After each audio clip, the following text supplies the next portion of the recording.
Very good afternoon to all of you who have assembled over here. Let me introduce myself. Myself, V Manu, faculty in Department of Mechanical Engineering in IIT Calicut. I'm here for the past 9 years. Work as assistant professor here. I'm doing my PhD in engines under the guidance of GIAN sir. So I'm here to give you a brief presentation and a session on the topic titled Hydrogen Sources, Production, Storage and its Utilization. Right. So as the title indicates, the title itself shows it is very vast, and the topics included are from various sections, like what are the different sources from which you get hydrogen, what are the different techniques or methods by which it can be produced, what are the techniques, methods for its storage, what are the challenges related to that, and the application or where it is used. Right. So I've just collected few points from different textbooks, which will be mentioned at last. 3 textbooks mainly I have referred. So on the basis of which I have prepared this presentation, and my MTech student Mr. Kamishan has helped me in typing the slides, so I should really thank him. And again, the topics related to, especially from the production side, production of hydrogen, it involves a lot of chemical processes. So being a person from mechanical engineering, even I am not that much sure with those processes. And even some of the methods or techniques are just in the beginning stage. It's like you get few informations from the authors or investigators who have started some work, different institutions, and we have just gathered with information. So that means the methodology itself is not implemented anywhere. Right. Still, now we have the most easiest method of producing hydrogen, as electrolysis is one of the easiest and the simplest way. Other than that, we have lot of chemical methods by which you will be able to produce it. Right. So I have just mentioned, I have around 100 slides. So I will be just highlighting the points only. I am given 1 hour, so we'll just complete the slides quickly within 1 hour, and we'll have the discussion towards the end. Right. So the title is Hydrogen Sources, Production, Storage and Utilization. So let me just have a quick glance at the contents. One, introduction, history, properties of hydrogen, the sources, hydrogen production methods, how it is stored, storage techniques, transportation and application. So we have a brief introduction. So as we all know, hydrogen energy is a clean or inexhaustible energy like renewable energy and nuclear energy. Is a promising alternate solution because it's clean and environmentally safe. So these are some of the basic things which we all know. It also produces negligible levels of greenhouse gases and other pollutants when compared to fossil energy sources. It's a secondary source of energy, that means an energy carrier which is used to move, store and deliver energy in an easily usable form. Future energy technology will utilize hydrogen with an increasing trend in steady as well as unsteady combustion processes. So that means especially when it is applied in engines and such applications, engines or combustion processes, you have the future research or the present scenario works being carried out in this particular alternate fuel. So in which hydrogen is one of the most important one, and hydrogen is the most common element in the universe and can be made from water. Converting hydrogen into energy is compatible with existing energy technologies such as fuel cells, engines and combustion turbines. Basically, it is produced from fossil fuels. So there are a lot of methods of producing it. One is the fossil fuels, hydrocarbon polymers, biomass, water electrolysis and biological process of photolysis and thermolysis. So these are just some of the different techniques by which it can be produced. In detail, we will be coming across this one. Right. Hydrogen gas may be stored as a gas or as a liquid and possesses properties that make it ideal for use in IC engines. That is again related to application. However, the very high cost of hydrogen fuel and hydrogen vehicle is thought to overweight the environmental advantages. It serves as an agent through which a primary energy source can be stored, transmitted and utilized to fulfill present and future energy needs. So these are some of the very basic points which I have just taken from the introduction of a textbook. So not much explanation is required. Much of the energy produced in the world and especially for the petrochemical industry is obtained from natural gas, which is mostly made up of methane. The following energy carriers, methanol, dimethyl ether, ethanol, gasoline, diesel, propane, can be utilized for hydrogen production in a reformer with autothermal reforming. So that is the method or techniques for production with these energy carriers. That is a partial oxidation reformer above the temperature of 825 Kelvin. Right? Again, hydrogen can be generated from renewable energy sources such as biomass, hydropower, solar thermal energy, using photovoltaics for direct conversion and wind power. In future, hydrogen could also be produced by gasification of biomass. The only primary hydrogen combustion product is water. So when hydrogen undergoes oxidation or combustion, you get water and only few amounts of NOx are produced. So that is why it is called a clean fuel. However, storage of hydrogen in liquid form is very difficult, so there are a lot of challenges related to that, as very low temperatures are required to liquefy hydrogen. So these are some of the basic things we understand about hydrogen. So now a quick glance about the history. In 1776, hydrogen was first identified as a distinct element by British scientist Henry Cavendish. After he evolved hydrogen gas by reacting zinc metal with hydrochloric acid. So these are the things which you have studied in basic science course. So this is how it was identified. This discovery led to his later finding that water is made of hydrogen and oxygen. In 1778, building on the discoveries of Cavendish, French chemist gave hydrogen its name, which was derived from the Greek word hydro and genes, which means water and born of form. So that is how it is named. It's evolved from water, right? In 1818, English scientist, you have two scientists, discovered that applying electric current to water produced hydrogen and oxygen gases by electrolysis. So that was noted by them. Again, later on in 1838, the fuel cell effect combining hydrogen and oxygen gases to produce water and an electric current was discovered by a Swiss chemist. And in 1920, German engineer converted the internal combustion engines of trucks, buses, submarines to use hydrogen or hydrogen mixtures. So either you know that pure hydrogen cannot be used, so it's always mixed with either oxygen or else with the other gasoline or diesel, and the mixture has been injected into the combustion chamber. NASA's space program currently uses the most liquid hydrogen worldwide, primarily for rocket propulsion and as far as for fuel cells. And in 1959, the Francis T. Bacon of Cambridge University in England built the first practical hydrogen air fuel cell. That happened in 1959. Later on in 1973, after the OPEC oil and the resulting supply shock suggested that the era of cheap petroleum had ended and that the world needed alternate fuels, the development of hydrogen fuel cells for conventional commercial applications began. Later on in 1994, Daimler-Benz demonstrated its first new electric car fuel cell vehicle. So these are just the glimpses of the points which has to be noted, just taken from the textbook.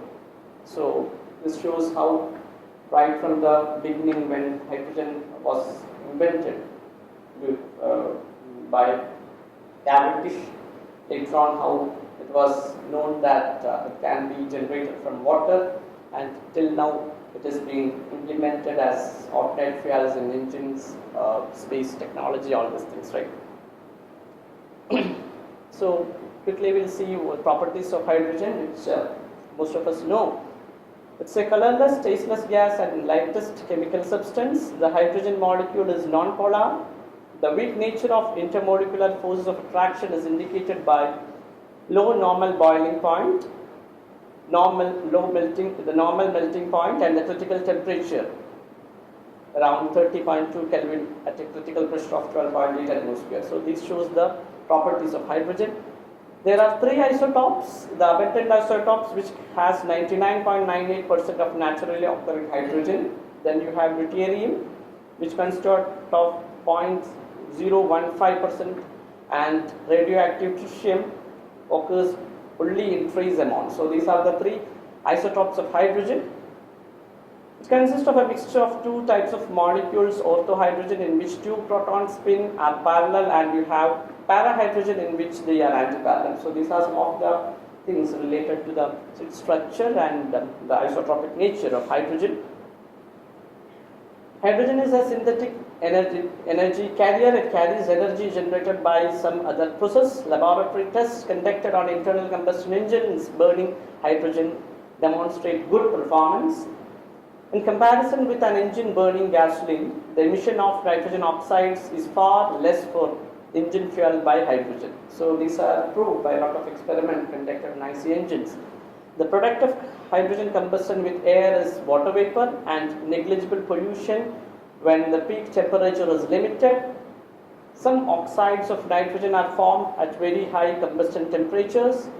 Fortunately, the auto ignition temperature of hydrogen is only 858 Kelvin. So again, there is at certain place time when the temperature goes high and when there is sufficient amount of excess oxygen, you have the formation of NOx, or else you can call it as the emission as somewhat okay. And again, if you see in different investigations conducted by different authors, there are many other findings, right? Hydrogen is emerging as the favorite alternative to fossil fuels as an energy carrier, since it has good properties as a motor fuel and it can be used in internal combustion engines of automobiles. Some of the characteristic properties of a hydrogen air mixture that can definitely influence the engine design and performance are low ignition energy, low density, wide range of ignition limits, high diffusion speed and high flame speed. So these are some of the attractive characteristics properties of hydrogen air mixture. Hydrogen burns with a very hot flame and explosion in air. You have the equation given in which you get water and the energy liberated or the heat liberated. The higher heating value of hydrogen is 142.32 kilojoule per kilogram and the lower heating value is 118.97. So this is the figure for range for the higher heating value and lower heating value. Again, reacts with reactive metals to produce metal hydrates and with many other metal oxides to produce water and free metals, and some of these equations are employed in metallurgy of oxide ores. So these are the equations by which shows its reaction with reactive metals as well as metal oxides to produce water and free metal, right? The advantages of hydrogen as an universal energy medium are: first one, the combustion of hydrogen results in the formation of steam and liquid water. It is non-toxic and as an energy carrier extremely environmental friendly, since water is the only exhaust product when hydrogen is converted into energy. It is possible to produce hydrogen from the most abundant chemical on earth, that's water. Hydrogen can be used as feedstock for numerous chemicals. It is most suitable fuel for use in fuel cells, and transmission of energy in the form of hydrogen is more economical than through high voltage AC line for large distances. Especially that is the case transmission of hydrogen. So this table shows the different properties like boiling point, freezing point, density, specific heat at constant pressure, explosion limits, ignition energy, ignition temperature, flame temperature in air, flame emissivity, stoichiometric mixture, stoichiometric air fuel ratio, flame velocity, high heating value and low heating value. You have the units and the values. So there can be slight variation in different textbooks, right? So more or less it's the approximate value. So when you talk about the chemical properties of hydrogen, hydrogen diffuses through air much more rapidly than other gaseous fuels, with a diffusion coefficient of 0.61 centimeter square per second, and the rapid dispersion rate of hydrogen is its greatest safety asset. Hydrogen would rise more rapidly than methane, propane or gasoline vapor. Of course, we have saw that it's colorless, odorless, tasteless and non-toxic. Flammability of hydrogen is a function of concentration. The limit of flammability of hydrogen in ambient air condition is 4 to 75 volume percentage. When its concentration is in flammability range, hydrogen can be ignited by a very small amount of energy due to its low ignition energy of 0.02 mJ, right? Is detonable over a wide range of concentrations when confirmed, has a faster flame velocity of about 1.85 meter per second. The hydrogen air flame temperature is 2207 degrees Celsius, which is hotter than methane air flame and cooler than gasoline air flame. Hydrogen has the highest energy content per unit mass of any fuel and a lower calorific value. The self-ignition temperature of hydrogen is again given there, 585 degrees Celsius, right?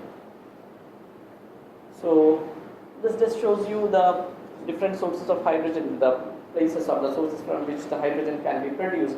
Around 30% hydrocarbon, from natural gas 47%, coal 18%, by electrolysis 4%, and the least is biomass from 1%, right? From biomass through biomass, you can get the least. Now coming on to the production techniques. The important aspect of hydrogen economy is the production of hydrogen and the total energy consumed, carbon dioxide emitted in the process. Currently, world hydrogen production is 50 million tons per year, which is equivalent to only 2% of world energy demand. So even if the current rate is continuing, we have only 2% of the world energy demand fulfilled. Hydrogen can be produced from a diversity of energy resources using a variety of process technologies, right?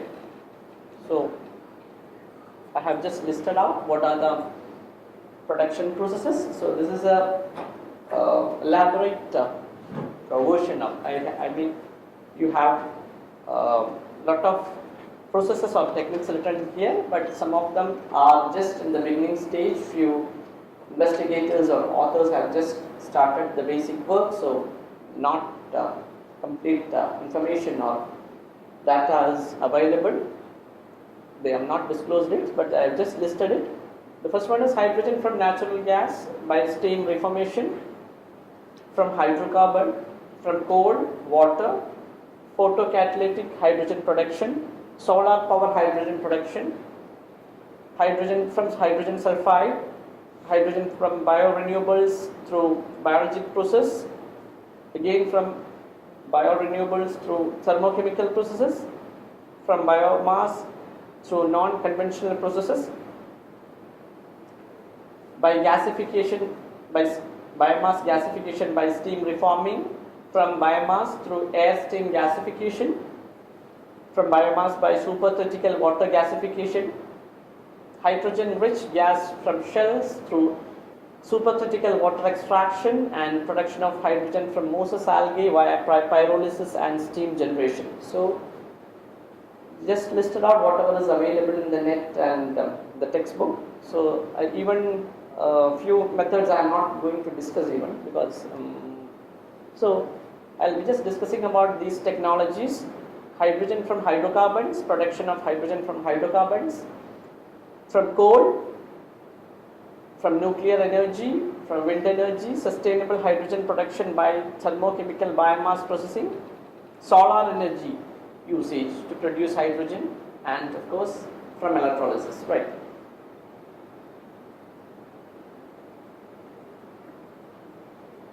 Production of hydrogen from hydrocarbons, right?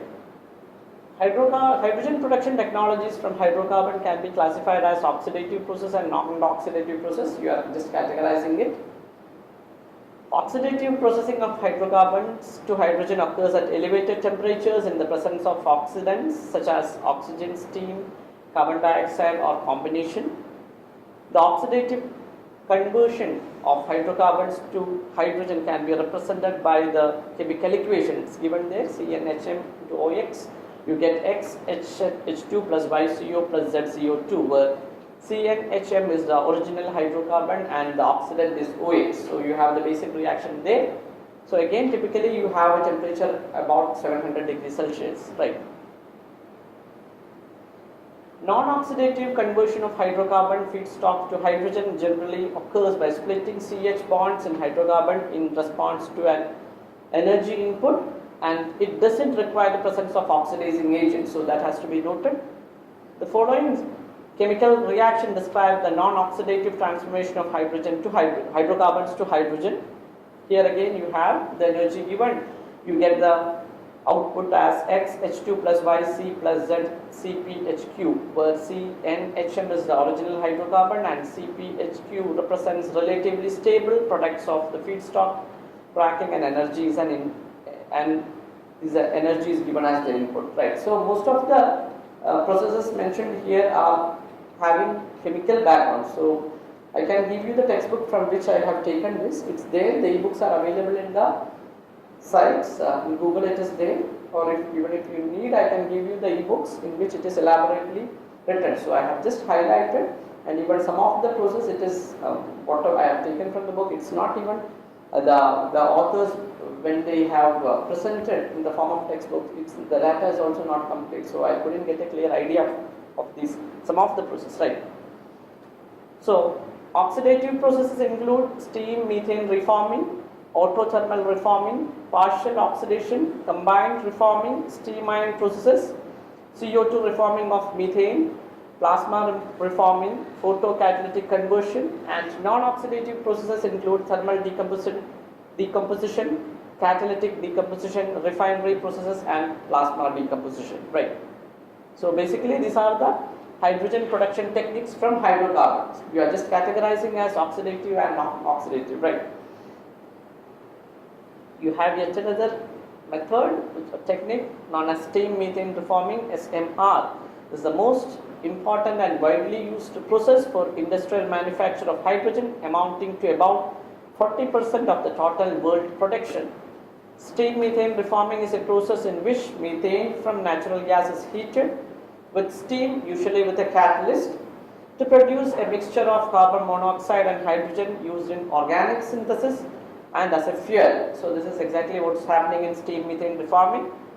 Methane reacts with steam under 3 to 25 bar pressure in the presence of a catalyst to produce hydrogen, carbon monoxide, and relatively small amount of carbon dioxide. Steam reforming reaction is endothermic, right? In a water gas shift reaction, the carbon monoxide and the steam are reacted using a catalyst to produce carbon dioxide and hydrogen. In a final process step called pressure swing adsorption, carbon dioxide and other impurities are removed from gas stream, leaving essentially pure hydrogen. So these are the different processes or the steps through which you extract pure hydrogen. Basically all are chemical processes. Steam reforming can also be used to produce hydrogen from other fuels such as ethanol, propane, or even gasoline. And you have the steam methane reforming reaction and water gas shift reaction, which results in carbon dioxide, hydrogen, and small amount of heat, right? So these are the reactions which shows the steam methane reforming and water gas shift reactions, right? So this is just a simple schematic of a steam methane reforming, where you give the natural gas, and through the reformer it goes to different components like water based heat boiler. Water shift reaction takes place in high temperature and low temperature, and through a separator you get a pure hydrogen out. Then you have partial oxidation of hydrocarbons. Oxidation of hydrocarbon is another major route to hydrogen production on a commercial scale, in which a fuel and oxygen are combined in proportions such that the fuel is converted into a mixture of hydrogen and carbon monoxide. The overall process is exothermic due to sufficient amount of oxygen added. This process can be carried out catalytically or non-catalytically. The non-catalytical process operates at high temperatures, and it can utilize any possible feedstock including heavy residue oils and coal. So whatever may be the feedstock which is given as the input, the only thing is it operates or it happens at very high temperature, this non-catalytic process. The catalytic process is carried out at a relatively low range of temperatures. Next you have autothermal reforming. The process is a combination of SMR and POX technologies, in that the thermal energy for the production of syngas is provided by combustion and the hydrogen feedstock in an adiabatic reactor. The autothermal reformer consists of 3 zones: combustion, thermal and catalytic zone, and the feed is introduced into the combustion zone and mixed intensely with the steam and the substoichiometric amount of oxygen or air. So the resultant combustion reaction you get, as a result you get carbon monoxide and water. In the thermal zone above the catalyst bed, further conversion occurs by homogeneous gas phase reactions by proper adjustment of oxygen by methane and water by methane ratios. The partial combustion in the thermal zone provides the heat for subsequent endothermic steam reforming reaction taking place in the catalyst zone. I think I am having the figure for this. So, thus, at a particular temperature you get syngas, and in catalytic zone a reforming catalyst bed carries out the steam reforming of hydrocarbons at an operating pressure in the range of 1.8 to 6.7 megapascals. The product gas composition is fixed thermodynamically through the pressure, exit temperature and the ratios, that is oxygen methane and water methane ratios. The process has a high CO shift activity leading to a considerable amount of carbon dioxide in the product gas. Oxygen consumption is high due to simultaneous adiabatic steam reforming reaction. The pressure can be increased compared to conventional steam reforming, resulting in low energy requirement for syngas compression. I think I have the figure in which you have the bed there, the autothermal reformer, the burning section, the combustion chamber and the catalyst heater. So you get the synthesis gas, right? This is one of the techniques through which commercially the hydrogen is produced. And again, for these different methods, what is the range of purity the hydrogen you get? It's also important. For different techniques you get hydrogen purity in different levels or ranges. So again, whether you require the hydrogen for industrial application or for some other application, commercial purpose, laboratory application or research, so accordingly the purity is also important. You have combined reforming. The objective of this process is to control the hydrogen carbon monoxide ratio in the synthesis gas, or to increase the pressure and at the same time to reduce the consumption of oxygen. The combination of steam reforming and ATR reactors may be advantageous. In this case, the first reactor is a relatively small reformer from which the reformate gas goes to a secondary ATR reactor. Combined reforming is the dominating process for the manufacture of synthetic gas for ammonia production from natural gas and naphtha. So it is conducted, the ammonia production has through this reforming from naphtha and natural gas.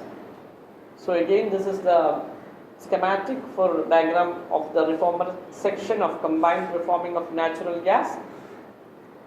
So the oxygen you have given from the top, you have the fired tubular reformer, furnace and autothermal reformer, and finally the synthesis gas you obtain through the bottom of the chamber. Carbon dioxide reforming of methane is an alternate to SMR and POX processes where carbon dioxide plays the role of an oxidant. It is highly endothermic process requiring high operational temperatures. Owing to the presence of carbon dioxide in the feedstock, the process produces synthesis gas with high carbon monoxide hydrogen ratios. You have the reaction there, which you get 2CO plus 2H2. Yet another process known as the steam ion process. The steam ion process produces high purity hydrogen. So in some cases you get high purity hydrogen by separating the hydrogen production and feedstock oxidation steps using iron oxide reduction regenerative system. Steam ion process is based on two subsequent reactions. In the first step, iron oxide is reduced to FeO or even metallic iron by a reducing gas, and in the second step reacts with steam producing hydrogen gas and original form of iron oxide. In reality, this process is much more complex due to the presence of various reduced forms of iron oxides and simultaneous occurrence of great number of feedstock decomposition oxidation reactions. Only thing is, even if the process is somewhat complicated, you get high purity hydrogen in a very high pure form. So whether in certain cases where you need the hydrogen in its greatest purity form, you can relate to this process, that is a steam ion process. So this is the schematic diagram of steam ion process. Cyclic, and you have two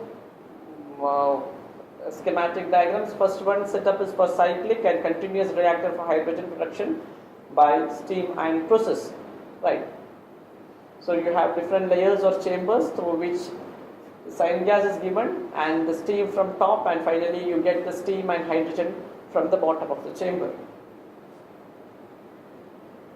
Next is plasma reforming. In this process, electricity alone or a mixed source of energy can be used to provide syngas generation process with the required energy input. Use of electricity allows a better control of syngas production depending on the type of electric arc used. The chemical environment, the reformer reactor, electricity assisted systems for hydrogen production can be categorized as thermal versus non-thermal, plasma, and oxidative versus oxidant-free plasma system. So these are some of the things. I think the figure was also not given. So this is for a thermoplasma reforming techniques in which you have the feedstock given and the discharge and the cathode, you have the insulator, and finally you get the reformate gas. Photocatalytic conversion is yet another process or method for the production of hydrogen. Is a potentially attractive approach in converting solar photon energy to chemical energy of hydrogen owing to high dissociation energy of CH3H bonds. Methane absorbs radiation in vacuum ultraviolet region. It is reported that photocatalytic production of hydrogen from aliphatic and aromatic hydrocarbons using a powdered PTTiO2 photocatalyst suspended in deaerated water. The hydrocarbon water photocatalyst system is exposed to UV radiation from a 5000 volt exi-lamp at temperature of around 40 degree to 50 degrees Celsius. Under these conditions, normal hexane was converted to mixture of hydrogen and oxygen, and you have the reaction there, C16H34 plus 32H2O plus in the presence of light you get 49H2 plus 16CO2. So this method you call it as the photocatalytic conversion technique. And now you have the non-oxidative processing of hydrogen. The first one is thermal decomposition. When hydrocarbon is heated to a high temperature, they thermally decompose into their constituent elements. The amount of energy required to carry out this process depends on the nature of hydrogen. It is highest for saturated hydrocarbons and low for unsaturated and aromatic hydrocarbons. Methane is one of the most thermally stable organic molecules. The dissociation energy for CH bonds in methane is one of the highest among all organic compounds. Catalytic decomposition, in which the methane decomposition reaction requires high temperatures. There have been attempts to use catalysts to reduce the temperature of thermal decomposition of methane. Transition metals catalyze methane decomposition in a wide range of temperatures, whereas carbon-based catalysts are efficient at high temperature ranges. At temperature above 1000 to 1100 degrees Celsius, the contribution of gas phase free radical reactions lead to decomposition of methane dramatically increases. So these are some of the techniques you can see in some textbooks. Some are the things which are nearly in the beginning stage. So even the authors have not revealed the process or the setup or the method completely, and what that data they have given, they have got as output, even that is not revealed in their paper fully. In refineries, hydrogen is produced by steam reforming of hydrocarbon or by its recovery from hydrogen-rich gases and refinery of gases. The following refinery processes produce gaseous streams from which the recovery of hydrogen is economically viable. One is thermal cracking process, catalytic cracking process, catalytic reforming process, olefins production, and acetylene production. So these are the refinery process through which the hydrogen can be generated. Then next you have the plasma decomposition. The objective of plasma assisted decomposition of hydrocarbon is to produce hydrogen and carbon in an oxidant-free environment. According to the reaction, you get when the hydrocarbon plus energy, you get Nc plus 0.5 MH2. The plasma decomposition process is applicable to any hydrocarbon fuel from methane to heavy hydrocarbons. So it is applicable to any type of hydrocarbon fuel, right from the simplest to the heavy hydrocarbons. Plasma decomposition fall into two major categories: thermal and non-thermal plasma systems. And you have some more techniques or methods. The first one is production of hydrogen from coal.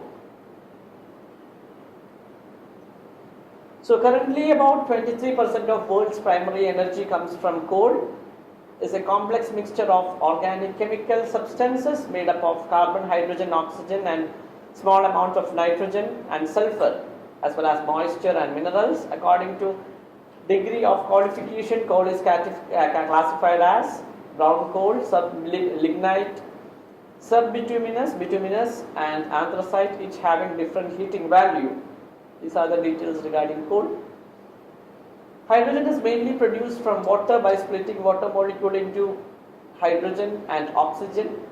The key aspects of hydrogen production from water are splitting sufficient energy to split, supplying sufficient energy to split water molecule, and fixing oxygen produced. One method of producing hydrogen from water involves using reductant M in an oxidation reduction reaction. So M can be metal or carbon, so finally you get hydrogen plus MO. Carbon is readily available from abundant materials such as coal. The equation offers a large-scale method for production of hydrogen from water and coal, which are readily inexpensively obtained to meet the hydrogen energy needs worldwide. Production of hydrogen from coal is a well-established technology in which O2 or steam is passed over coal to produce a mixture of hydrogen, carbon monoxide, and carbon dioxide, from which hydrogen is finally separated. Production of hydrogen from coal is not as cost effective as producing hydrogen from coal or natural gas. Coal can be used where oil or natural gas is not readily available and where coal is abundant. So this is a schematic diagram of hydrogen production from coal. This is we have the coal, oxygen, and steam supplied, and through gasifications, and finally you have the hydrogen separated from carbon monoxide and carbon dioxide. In a gasifier, you have again gasification of coal. The gasifier, coal is converted into sine gas by following gasification reactions, namely it is oxygen gasification, in which you get carbon monoxide, steam gasification, in which it results in hydrogen and carbon monoxide again, and hydrogasification, in which you get methane. The gas phase water gas drift reaction controls the equilibrium among carbon dioxide, hydrogen, carbon monoxide and water. Again, next you have the production, hydrogen production from nuclear energy. Today, by depletion of fossil fuel, the adverse effects of rapid increase in fossil fuel and the burning of the environment, we all know about that. Hydrogen production by direct thermal decomposition of water molecules would require a high temperature heat. Hydrogen production from water uses nuclear energy, offers one of the most attractive zero emission energy strategies. The high temperature gas cooled reactors HTGR produces high temperature heat, ideally suited for nuclear heated hydrogen production. So again, this is one of the recent technology of producing hydrogen. HTGR hydrogen production method, a high temperature electrolysis of steam and thermochemical splitting of water in an iodine sulfur process, and coupling these methods to high temperature gas reactors to enable economic and safe hydrogen production from nuclear energy. The process of high temperature electrolysis is again a reverse reaction of solid oxide fuel cell. So this we are talking we have the high temperature electrolysis of steam, yet another method in which an oxygen ionic conductor is used as a solid oxide electrolyte. Steam is dissociated at the cathode and hydrogen molecules forming on the cathode surface, whereas oxygen ions migrate simultaneously through oxygen valencies in lattice of electrolytes, somewhat similar to electrolysis process. I didn't get the figure. Oxygen molecules form on the anode surface with the release of electrons, and products of oxygen and hydrogen are separated by gas-tight electrolyte. So hydrogen production from wind energy. The process of producing hydrogen from wind energy is the hydrogen production by the electrolysis of water, where the main power input is electric power produced from conversion of wind energy. It's very promising way to produce hydrogen because both the processes are renewable and not polluting. Sustainable hydrogen production by thermochemical biomass processing. Biomass as a renewable hydrogen source. Biomass are abundantly available, are compared to fossil fuels, are more evenly distributed geographically on a world scale. Typical weight percentages for C, H and O are 30 to 60%, 5 to 7% and 30 to 40% respectively. The carbon content is significantly lower compared to coals, whereas oxygen content is higher. Heating value of biomass are generally lower than coals, and biomass has relatively low hydrogen content. Biomass based process for production of hydrogen can be either thermochemical or biological and can produce this clear carrier directly or through an intermediate storable product. So that means in between it is stored and then it is released. When implementing a biomass based thermochemical conversion system, it is important to critically evaluate the feedstock characteristics such as cost, distribution, mass, physical and chemical properties. Thermochemical gasification of biomass. In the gasification process, biomass is converted into syngas by the partial oxidation of biomass at high temperatures. Gasification takes place at moderately high temperatures and turns solid biomass into combustible gas mixtures through simultaneous occurrence of exothermic oxidation and endothermic pyrolysis under limited oxygen supply. These two phenomena occur. The main components of the gas are carbon dioxide, hydrogen, carbon monoxide, methane, water and nitrogen. However, a variety of tars are also produced during the gasification reaction. Pyrolysis is the first step to occur the gasification. Pyrolysis of biomass is a thermochemical process carried out at typical temperatures in the range of 650 to 800 degrees Celsius, in which fuel is converted under supply of heat and principally with exclusion of oxygen. The process produces a liquid product called bio-oil as the main product in a single reactor configuration next to gas and charcoal. So use of solar energy to produce hydrogen.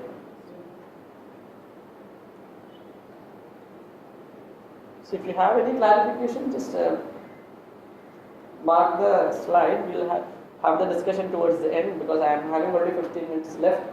I have to complete the 2 more sections. So use of solar energy to produce hydrogen. So you have 2 principal methods, photo-assisted or active method and non-photo-assisted or passive method. The active method utilizes the photo-generator charge carriers in electrolysis of water. In passive method, the electrolysis is carried out at low temperatures using alkaline electrolyte such as NaOH or proton exchange membrane cells. Photovoltaic technology including the electrochemical photovoltaic cell could be useful in this method as a source of electricity.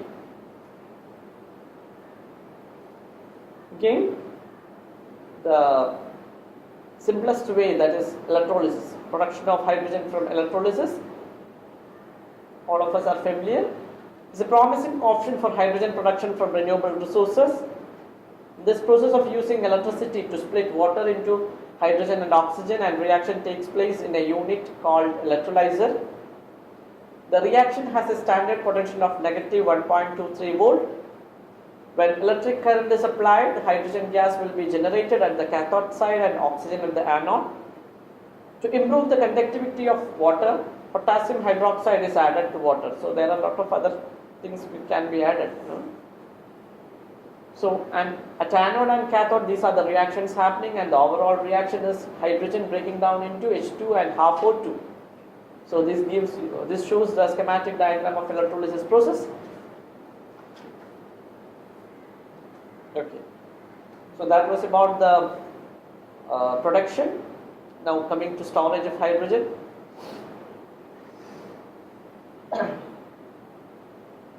So developing safe, reliable, compact and cost-effective hydrogen storage technologies is one of the most technically challenging barriers to the widespread use of hydrogen as form of energy. So there are always challenges related to that. It should be safe, reliable, compact and cost-efficient, right? This is a challenging goal because hydrogen has physical characteristics that makes it difficult to store in large quantities without taking up a significant amount of space. Hydrogen storage describes the methods for storing hydrogen for subsequent use. The method spans many approaches including high pressures, cryogenics and chemical compounds that reversibly release hydrogen upon heating. So many approaches are there. Underground hydrogen storage is useful to provide grid energy storage for intermittent energy sources like wind power, as well as providing a fuel for transportation, particularly in the case of ships and airplanes. So these are some of the challenges. Conventional storage solutions include liquefaction or compression. However, there are energy efficiency and major safety concerns associated with these options. A more promising alternative is a solid state hydrogen materials. However, the conventional alloys used such as LaNi5 have very poor gravimetric hydrogen storage densities. Another challenge is delivering high purity hydrogen. Polymer electrode member PEM fuel cells are sensitive to gas impurities and for prolonged exposure require very pure hydrogen field. For automotive applications, a dense, thin metal membrane purifier has a number of advantages. It is compact, has very low capital cost and offers a one-stage high purity hydrogen output. Thin metal membrane alloys currently used are relatively thick, approximately 25 microns, are need to be operated at high temperatures, making them unacceptably expensive in material and operating cost. So these are some of the challenges. So here again is safety and ease of use. Storage methods. using metal hydride tanks, compressed form, liquid hydrogen chemically stored in carbon nanotubes, glass microsphere, liquid carrier storages. So first one is metal hydride tanks. Metal hydrides are specific combinations of metallic alloys that act similar to a sponge soaking up water, possesses the unique ability to absorb hydrogen and release it later either at room temperature or through heating of the tank. The total amount of hydrogen absorbed is generally 1 to 2% of the total weight of the tank. The percentage of gas absorbed to the volume of the metal is still relatively low, but hydrides offer a valuable solution to hydrogen storage. The advantages include metal hydrides offer advantages of safely delivering hydrogen at a constant pressure. The alloys act as sponge which absorbs hydrogen, but it also absorbs any impurities introduced into the tank by the hydrogen. The result is the hydrogen released from the tank is extremely pure, and it also has disadvantage that tank's lifetime and ability to store hydrogen is reduced as the impurities are left behind and fill the space in the metal that the hydrogen once occupied. So this is the disadvantage. So just a simple figure which shows the absorption of hydrogen by metal hydrides. So initially this was there, then you have that hydrogen deposited in between them. Next is compressed hydrogen. Hydrogen can be compressed into high pressure tanks. This process requires energy to accomplish, and the space that the compressed gas occupies is usually quite large, resulting in a lower energy density when compared to a traditional gasoline tank. A hydrogen gas tank that contained a store of energy equivalent to a gasoline tank would be more than 3000 times bigger than the gasoline tank. So the comparison is made there. Hydrogen can be compressed into high pressure tanks. High pressure tanks achieve 6000 psi and therefore must be periodically tested and inspected to ensure their safety. The disadvantages include compressing or liquefying the gas is much expensive. Talking about liquid hydrogen, hydrogen does exist in a liquid state but only at extremely cold temperatures. So the temperature range, liquid hydrogen typically has to be stored at 20 Kelvin.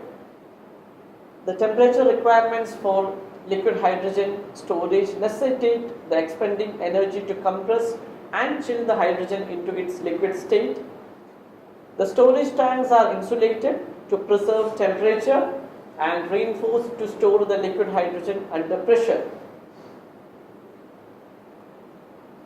So limitations include the cooling and compressing processes requires energy, resulting in a net loss of about 30% of the energy that the liquid hydrogen is storing. The margin of safety concerning liquid hydrogen storage is a function of maintaining tank integrity and preserving the Kelvin temperatures that liquid hydrogen requires. Combine the energy required for the process to get hydrogen into its liquid state and the tanks required to sustain the storage pressure and temperature, and the liquid hydrogen storage becomes expensive when compared to other methods. So chemically stored hydrogen. Hydrogen is often found in numerous chemical compounds. Many of these compounds are utilized as a hydrogen storage method. The hydrogen is combined in a chemical reaction that creates a stable compound containing the hydrogen. A second reaction occurs that releases the hydrogen, which is collected and utilized by a fuel cell. The exact reaction employed varies from storage compound to different storage compound. It varies from one compound to other. Then you have hydrogen storage in carbon nanotubes. So carbon nanotubes are microscopic tubes of carbon 2 nanometers across that store hydrogen in microscopic pores. on the tubes and within the tube structures, similar to metal hydrates in their mechanism for storing and releasing hydrogen. The advantage of carbon nanotubes is the amount of hydrogen they are able to store. So I already told, in metal hydrates, it has when compared to the tank, only 1 to 2% can be stored, but here they will be able to store much more. Carbon nanotubes are capable of storing anywhere from 4.2% to 65% of their own weight in hydrogen. The US Department of Energy has stated that carbon materials need to have a storage capacity of 6.5% of their own body weight to be practical for transportation uses. Carbon nanotubes and their hydrogen storage capacity are still in the research and development stage. Research on this promising technology has focused on the areas of improving manufacturing techniques and reducing cost as carbon nanotubes move towards commercialization. You have glass microspheres. Tiny hollow glass spheres can be used to safely store hydrogen. The glass spheres are warm, increasing the permeability of their walls, and filled by being immersed in high pressure hydrogen gas. Spheres are then cooled, locking the hydrogen inside of the glass balls. A subsequent increase in temperature will release hydrogen trapped in the spaces. The advantages include microspheres have the potential to be very safe, resist contamination, and contain hydrogen at a low pressure, increasing the margin of safety. Again, liquid carrier storage. This is the technical term for the hydrogen being stored in fossil fuels that are common in today's society. Wherever gasoline, natural gas, methanol, etc. is utilized as the source of hydrogen, the fossil fuel requires reforming. The reforming process removes hydrogen from original fossil fuel. The reformed hydrogen is then cleaned of excess carbon monoxide, which can poison certain types of fuel cell and then utilized by the fuel cell. Next title is onboard hydrogen storage. IC engines on the market competition over those motive systems, and their performance has since been improved and refined for more than 100 years. In order to use hydrogen in IC engines, there is need to develop onboard hydrogen storage system. In an effort to guide R&D activities in hydrogen storage, the DOE established a comprehensive set of targets describing the performance and cost requirements to help enable the commercial viability of hydrogen fueled vehicles. The targets were developed from consideration of design approaches, market requirements, and typical performance of vehicles at that time. So, okay, that is not that. System level targets developed in 6 broad categories of performance: hydrogen capacity, cost, durability, hydrogen charging and discharging rates, fuel quality, and environmental aspects. There is yet no technology that meets all the targets. The global R&D community is encouraged to continue to reach for innovative, high risk, high payoff concepts of developing energy efficient, safe, cost effective onboard hydrogen storage systems. Next, you have hydrogen fuel for IC engines. For more than a decade, hydrogen as an alternative to traditional energy sources such as oil and natural gas has been the focus of research and development efforts in all technologically advanced countries of the world. In the pursuit of cleaner world, hydrogen power is perhaps the cleanest fuel alternative. It exhibits the highest heating value of all chemical fuels. The energy from 1 kg of hydrogen is equivalent to 2.1 kg of natural gas and 2.8 kg of petroleum.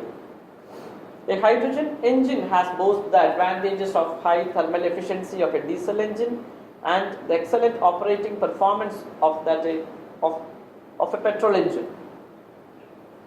In automotive world, hydrogen can be utilized in 2 ways. Hydrogen can be internally combusted to generate power, or it can be combined with oxygen in a fuel cell to generate electricity.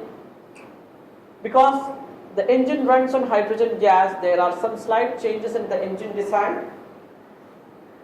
has a very wide explosive range in which it can be combined with oxygen to explode, which is significantly larger than that of gasoline. Therefore, hydrogen internal combustion engines, there is an electronic throttle system which controls the air coming into the engine so that the engine can always run at lean mixture of air and fuel. So this shows a figure A carbureted in a liquid gasoline fueled Otto engine and the manifold in gaseous hydrogen fuel modified engine system, in which you have the manifold, a small opening is given through which the gaseous hydrogen is being admitted. Right, there is a slight change in the design. So that is how you make the engine suitable for admitting hydrogen. Another characteristics of HICEs is that they use high compression pistons such that more power can be achieved from combustion process. Hydrogen would be transported from the production plant either as a gas or in liquefied form. The liquefied hydrogen in comparison to gaseous hydrogen offers the advantages of low pressure and low bulk, but containment difficulties arise from cryogenic nature of the liquefied gas. So when hydrogen is used as an engine fuel, the advantages include hydrogen fuel is a gas with small amount of oxygen and other materials added, has many properties that makes it ideal fuel for IC engines in automobiles. When it is burned, the main product is water. Hydrogen combustion does not produce toxic products such as hydrocarbons, carbon monoxides, oxides of sulfur, organic acids and carbon dioxide. Hydrogen contains 2.75 times as much energy as the same of gasoline. It has high flame speed, wide flammability limits, a high detonation temperature with lean burning, which give improved engine efficiency. Hydrogen is a gas at 20.13 Kelvin, therefore there is no problem in starting an engine in the coldest winter temperatures. The thermodynamic cycle for hydrogen is much closer to the ideal Otto cycle than for either a diesel or a gasoline engine. In addition, the compression ratio can be higher. Limited accident experience suggests that the danger is somewhat less with hydrogen than with gasoline, because hydrogen dissipates rapidly, but the release of hydrogen into a confined space risks an explosion. So if it is in a confined space, then you have to be careful. The drawbacks include, the main drawback of using hydrogen as a fuel for automobiles are huge onboard storage tanks, which are required because of hydrogen's extremely low density. Hydrogen may be stored on board a vehicle as compressed gas in ultra-high pressure vessels, as liquid in cryogenic containers, or as gas bound with certain metals and metal hydrates. It's expensive to bring hydrogen to mass production. The easiest and cheapest way to refine hydrogen is by electrolysis. Hydrogen fuel tank will have 3 times the size of gasoline tank, and also it must be insulated, and this will add its bulk. So these were the drawbacks of coming to transportation. In hydrogen transportation of hydrogen can be classified as continuous and batch. Hydrogen transportation by pipeline is one of the continuous transportation methods. Batch transportation includes pressurized hydrogen, liquid hydrogen and chemicals such as ammonia or metal hydrates stored in vessels that are loaded onto mobile units.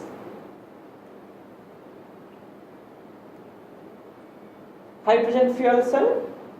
Fuel cells directly convert chemical energy in hydrogen to electricity with pure water and heat as the only byproducts. Hydrogen powered fuel cells are not only pollution free, but a 2 to 3 fold increase in efficiency can be experienced when compared to traditional combustion technologies. Fuel cells can also power transportation such as vehicles, trucks, buses and marine vessels, as well as provide auxiliary power to traditional transportation technologies. Hydrogen can play a particularly important role in future by replacing the imported petroleum we currently use in our automobiles. have the hydrogen fuel transportation. The hydrogen internal combustion engine is simply a modified version of traditional gasoline powered internal combustion engine which produces water. The combustion produces water. Hydrogen can be used as a secondary fuel in already existing diesel and petrol engines. Again, the industrial applications, it is a fundamental building block to manufacture ammonia, fertilizers, methanol, refining of oil and many polymers.